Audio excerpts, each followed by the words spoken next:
Akkam jirtan kabajamtoota hordoftoota miidiyaa madda nageenyaa oduu har'aaf qabannee dhihaanne isinitti himuun faana turuwaane Jersoo Wallooti. Oduu keenya jalqabaatiin kaaba Oromiyaa godina Walloo keessatti waraanni faashistii Abiyyi Ahmad namoota nagaa sadii ajjeesu mana qotee bulaa gubaa jiraachuun dhaga'ame. Bal'ina isaa Umar Saba waan qindeeffate qaba.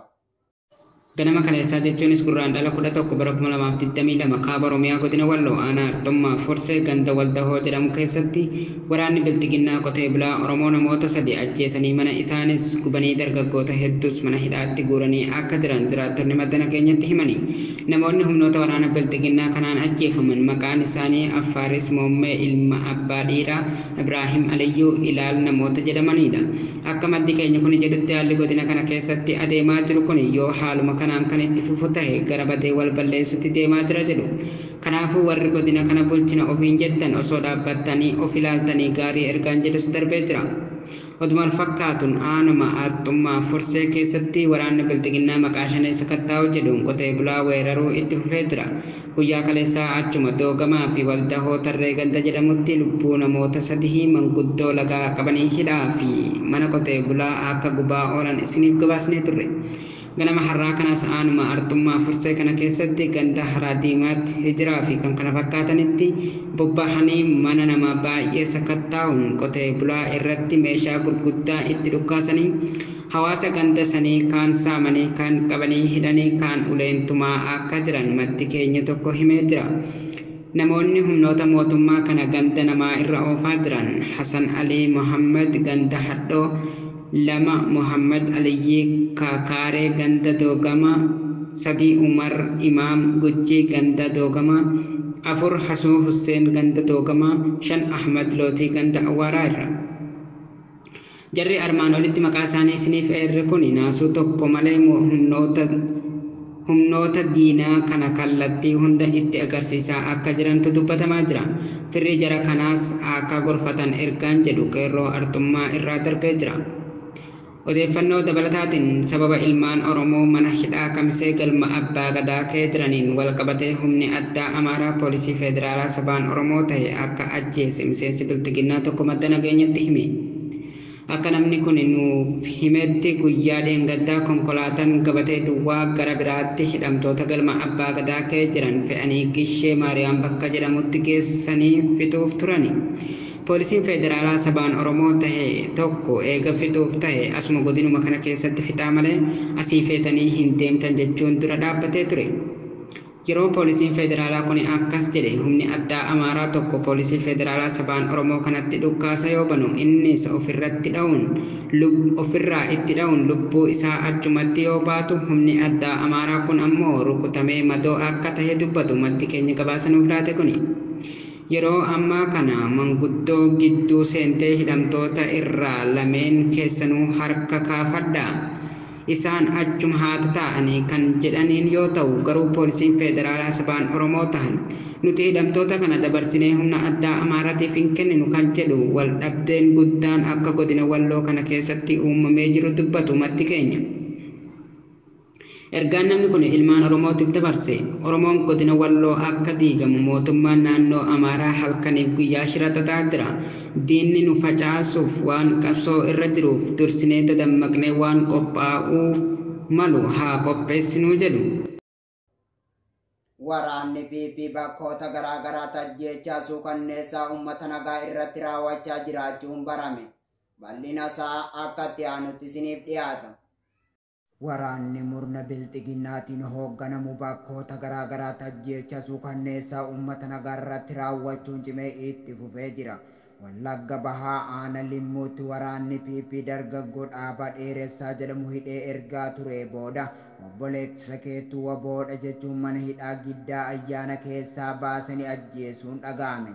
Dhaabaan ajjeefame reeffi isaa eessatti akka gatamellee hin beekamne maatiin isaa dubbisuuf mana hidhaa dhaqnaan ajjeefamuu isaa itti himanii maatiinis ajjeefamuu isaa kana amanuu dadhabanii achi hin deemnu yoo jedhanii deemaa yoo diddan isinis ni ajjeefamtu jechuun ari'an. Amma wal qabate magaalaan Najjoo ganda duwwaa afurii keessatti waraanni faashistii Abiyyi Ahmad kun dargaggoo ganna 18 caalle kan maqaan isaa Ibsaa Girmaa jedhamu rasaasa itti roobsuun ajjeesuun dhaga'ame. Dargaggoon kun waa'ee siyaasa keessas ta'e humaatuu keessa kan hin jirre yoo ta'u, abbaan isaatillee ergaa du'ee ji'a 2 kan hin caalledha. Gadda abbaa isaatu taa'anii hin kaane jedhu maddi keenya gabaasanuuf laate. Waraanni faashistii Abiyyi Ahmad kun bakkoota adda addaatti ajjeechaa suukanneessaa dargaggoota Oromoo irratti raawwachuun cimee itti fufee jira. ABO'n mootummaan Saawud Arabiyaa baqattoota bifa mirga namooma isaanii kabajeen akka qabu gaafachuu cimsee itti fufee jira. Bal'ina isaa Seeddawwee waan qindeeffate qaba. ABO'n mootummaa Saawud Arabiyaa baqattoota bifa mirga namooma isaanii kabajeen akka qabu gaafachuu cimsee itti fufa. Ibsa adda bilisummaa Oromoo Guraandhala 11 bara 2022 adda bilisummaa Oromoo ABO'nii fi uummanni Oromoo walumaa gala sirna qabiinsa hamaa mootummaa Saawud Arabiyaa godaantota Oromoo fi lammiilee Itoophiyaa biroo irratti tufiinsaan geessisaa jiru baay'ee nu gaddisiiseera. ABO'n qabiinsa balaafamaa mootummaan Saawud Arabiyaa giddugalaawwan uggura tursiisa keessatti godaantota irratti raawwachaa jiru ilaalchisee waxabajjii 21 bara 2021 ibsa baasee akka ture ni yaadatama. Haalli kun akka fooyya'u abdannus qabiinsa godaantootaa yeroodhaan gara yerootti hammaachaa deemuusaa fi sadarkaa addeessaa irra ga'uusaa hedduu nutti dhaga'ameera. Bu'uura odeeffannoo qabatama giddugalaawwan tursiisa Saawud Arabiyaa keessaa bahaa jiranii yeroo ammaa kana godaantonni Oromoo lakkoofsaan hedduun kutaalee biyyattii garaagaraa keessatti akka durummaan Riyaadii fi Jidda keessatti ugguramanii argamu. Godaantonni kun haala qabiinsa iddoo tursiisaa hidhaa gadaanaa ta'een dararamaa jiru. Godaantota Itoophiyaa ugguraman gidduudhaan parsantii 95 kanneen ta'an Oromoota ta'anii kunneenis daa'imman, dubartoota ulfaa, maanguddootaa fi namoota miidhaa qaamaa adda addaa qaban kanneen sababa namoonni hedduun bakka tokkotti hidhamuun hanqina qulqullinaan akkasumas faalama qilleensaa iddoo tokkotti ukkaanfamuun uumamuun kanneen dhibeewwanii fi infekshinii qulqullina madaa garaagaraatiif saaxilaman ta'uu odeeffannoon qabatamaan nu qaqqabee jira. Godaantonni ugguraman kunneen wantoota lubbuun turuuf isaan barbaachisan kanneen akka nyaataa, bishaan, uffata, qulqullinaa fi qoricha argachaa hin jiran. Dhibeewwan daddarboo adda addaa kanneen akka COVID-19 fi TB fi saaxilamaa waan jiraniif yeroo ammaa guddoo yaaddofnee jirra. Daa'imman, dubartootaa fi maanguddoonni du'aa akka jiranis gabaasaaleen himaa jiru. Gocha rifachiisaa mootummaa Saawud Arabiyaa godaantota Oromoo irratti raawwateef ABO'n gaddatti dhaga'ame ni ibsa. Gochaan kunis faallaa waadaa fi seerota UNR mirgoota namoomaa idil addunyaa fi seerota godaantota naannichaa akka ta'e ni amanna. Mootummaan Saawud Arabiyaa qabiinsa faallaa namoomaa fi gad-xiqqeessii godaantota Oromoo irratti raawwatamaa jiru kana akka furuu fi akkaataa dirqamoota qabiinsa godaantota siyaasa biyyoolessaa fi idil addunyaatiin gocha isaarraa deebi'ee of ilaalee akka fooyyessu ni gaafanna. Godaantonni Oromoo kunneen godaantota siyaasaa Itoophiyaa keessatti ajjeechaa akkasumas cuuchaa siyaasaa fi diinagdee jiru dabalatee sarbamiinsa mirgoota namoomaa fi siyaasaa miliqanii kanneen godaananidha. Godaantonni lubbuu isaanii oolfachuuf jecha biyya isaaniittis godaanan akkaataa duudhaa godaansaa idil addunyaa fi qajeelteewwan mirga namoomaa idil addunyaatiin nageenyi isaanii eegamuu fi qabiinsa seerawaattu malaaf haa ta'u malee Itoophiyaa keessatti uumamuu rakkoo siyaasaa fi mirgoota dhala namaa biyya isaanii keessaa lubbuun jiraachuun godaantota kunneenii qofa jeeqaa osoo hin taane gara biyyoota godaantota simatamaniitti kan fuulle yommuu ta'u, lammiileen kunneenis biyyoota alaa murtaa'an keessatti akka godaantotaatti lubbuun turuullee dadhabuun isaanii nama rifachiisa. Sababni isaas harka adabbii paartii Itoophiyaa keessatti biyya hoogganaa jiru hamma biyyoota alaatti waan dheerateefidha. Irra hedduun godaantota Oromoo mormitoota mootummaa isaanii waan ta'eef embaasiin Itoophiyaa Saawudii Arabiyaatti argamu beekaa waan callise fakkaata. Embaasiin Itoophiyaa biyya Saawud Arabiyaatti argamu miidhaawwan godaantota Oromoo irra gahanii fi lubbuulee sababa kanaan badaniif itti gaafatama. Godaantonni lammiilee Oromiyaa fi kanneen biroon biyya keessaa fi ala mootummaa itti gaafatamummaan itti dhaga'uu fi eegumsa taasisuuf akka hin qabne lammiileen Oromiyaa akkasumas sabaa fi sablammoonni Itoophiyaatiif beeksisaa gargaarsa hawaasa idil addunyaa gaafachaa jirra. Kanaafuu jaarmiyaaleen idil addunyaa keessumaa kanneen mirga godaantota ijoollee fi daa'immanii irratti hojjetan jaarmiyaaleen fayyaa idil addunyaa fi qaamoleen mootummaa gamtoomanii roogummaa qaban Saawud Arabiyaa godaantota kanneen bu'uura dambiiwwanii fi qajeelfamoota mirga namoomaa godaantota akka keessummeessu dhiibbaa barbaachisaa akka taasisan ni gaafanna. Addatti ammoo UNHCR fi ICRC'n dhimma kana gidduu seenuun godaantota haala lubbuu isaaniif sodaachisu keessa jiran kanneen akka baraaran ni gaafanna. Akkasumas mootummaan Saawud Arabiyaa godaantota Oromoo kanneen qabiinsa gad bu'aa fi faallaa namoomaa ta'e kana akka isaanirraa dhaabuu fi bu'uura seerootaa fi labsiiwwan godaansaa fi namooma idil addunyaatiin akka qabu gajjabeessineen ni gaafanna. Injifannoon uummata bal'aaf adda bilisummaa Oromoo guraandhala 11 bara 2022 Finfinnee. Waraanni bilisummaa Oromoo WBO zoonii kibbaa waraana bilxiginnaa haleeluu cimsee itti fufee jira. Waraanni bilisummaa Oromoo WBO zoonii kibbaa Cibran Odaa Adoola waraana bilxiginnaa haleeluu cimsee itti fufee jira.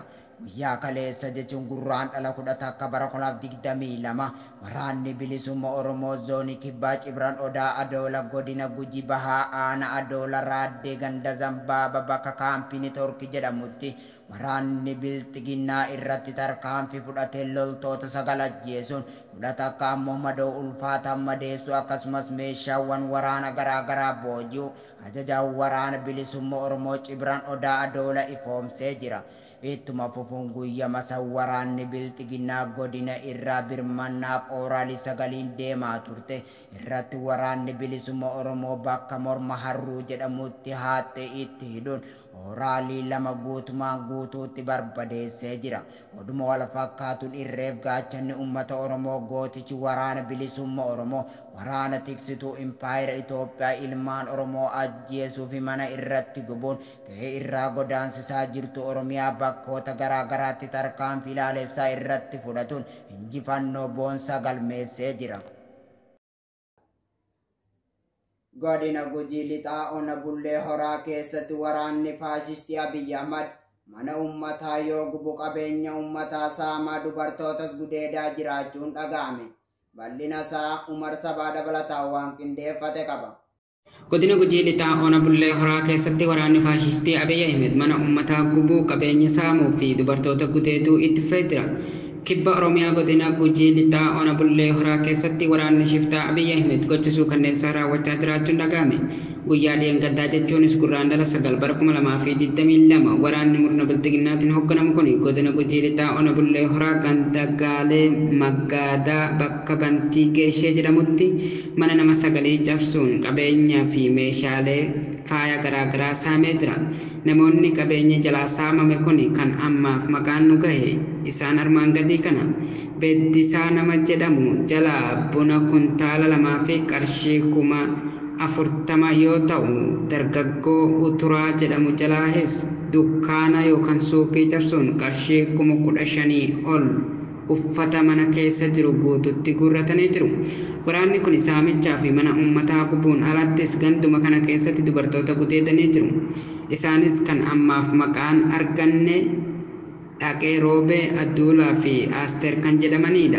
Waraana tiksituu impaayera Itoophiyaa kun bakkoota qubatan hundatti ilmaan Oromoo irratti gocha suukanneessaa raawwachaa jiraachuutu dhagame.